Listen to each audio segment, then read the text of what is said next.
When people ask, Alex Jones, where did you come from? Why did you start talking about false flag terror, state-sponsored, provocateur terror? There's different types.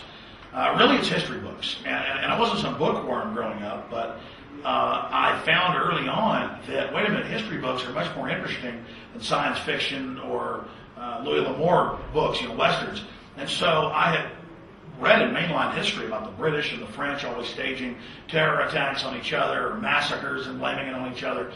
And I was aware the CIA had overthrown Mohammad Mossadegh in Iran in '53 by staging terror attacks and blaming it on him. It's kind of a reverse false flag. And that they had done it hundreds of times. Then I discovered Operation Northwoods, where the Pentagon planned to stage terror attacks, bomb D.C., bomb Miami, to shoot American citizens on the streets and basically blame it on the Soviets, blame it on Cuba. It included hijacking jets by remote control, crashing them, and that is what angered Kennedy to, quote, tear the CIA in 1,000 pieces, fire L.L. Lemitzer, the chairman, Joint Chiefs of Staff. And I discovered that there have been thousands of false flags carried out by other governments just in the last 100 years, and 200 plus of those that are declassified. These are not debatable. Plans that were on the books, plans that were carried out, but over 200 that were executed, not just planned. Gulf of Tonkin, claiming our ships were attacked, bringing us into the Vietnam War.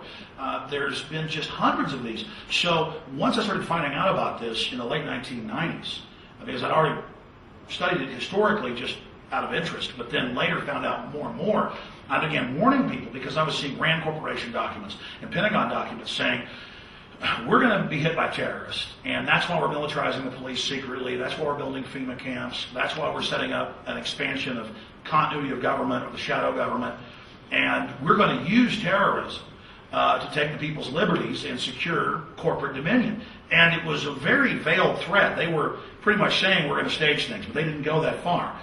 And then right before 9/11, they introduced bin Laden to the public. He's going to attack. He's going to get you when he does attack. Give up all your rights.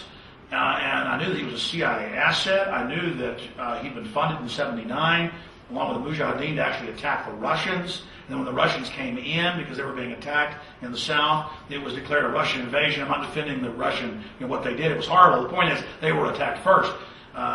Same thing that's happening in Georgia now, picking fights with the bear, poking the bear. And so I understood that I saw the public being set up for a big event. And I went on air, and I don't do this often, I've only done it twice. And I went on air and I said, they're about to stage something big. I knew the FBI had cooked the bomb, trained the driver, given them the detonators in '93 with the first World Trade Center attack. And I said, I think the World Trade Center is probably going to be the target.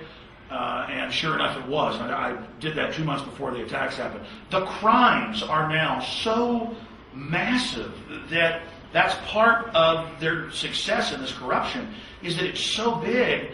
How do you even address it when it's just lawless criminal activity running wild?